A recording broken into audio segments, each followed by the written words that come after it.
अस्सलाम वालेकुम नाज़रीन, आप देखते हैं हम हमेशा आवाज़ बनते हैं जो हमारे मुआशरे में हो रहा है और हम एक पॉजिटिव मैसेज डिलीवर करते हैं कि हमारे मुआशरे में क्या हो रहा है, हमारा ज़माना किस तरफ जा रहा है।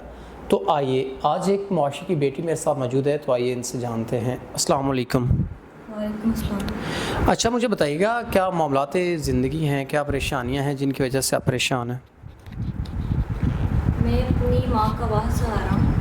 हालात बहुत ख़राब हो चुके हैं, तो मेरे को साथ कोई कमाने वाला नहीं है, यानी मैं अकेली बेटी हूँ अपनी माँ की। तो मेरी माँ बहुत बीमार है, तो कोई खर्चा यानी मेरा नहीं है इतने हालात कि मैं उनको फेस कर सकूँ। तो मेरे पास इतने पैसे नहीं थे कि मैं उनका इलाज करवा सकूँ। तो मेरी वालदा जो थी वो अपनी बीमारी की वजह से इस दुनिया से जा चुकी हैं, तो मैं बिल्कुल अकेली हो गई। तो इस वजह से मुझे नेक्स्ट समझ नहीं आ रही कि मैं किस तरह फेस करूं हालात को, मैं क्या करूं।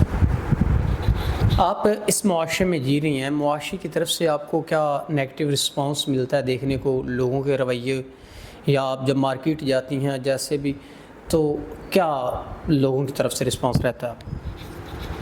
मेरे रिश्तेदार थे, वालदा की वफ़ात के बाद उन्होंने बिल्कुल छोड़ दिया हुआ है, तो मुझे किसी ने अपना सहारा नहीं बनाया।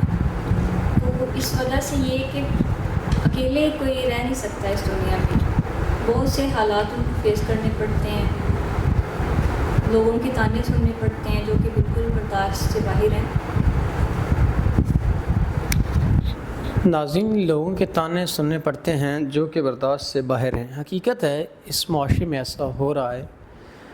खून के रिश्ते भी सफ़ेद हो चुके, और बाकी मामलात में ज़िंदगी में आप देखें, जब इंसान पे गुर्बत होती है तो कोई साथ नहीं देता।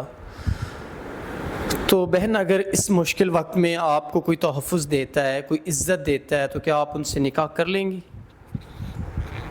जी बिल्कुल, कोई नेक इंसान मुझसे निकाह करे, मेरी इज़्ज़त करे, मेरी ज़रूरियात पूरी करे, तो मैं अपनी ज़िंदगी सुकून से गुजार सकूँ। नाज़रीन, ज़ना से बेहतर निकाह है, ये हमारा मोटिव है।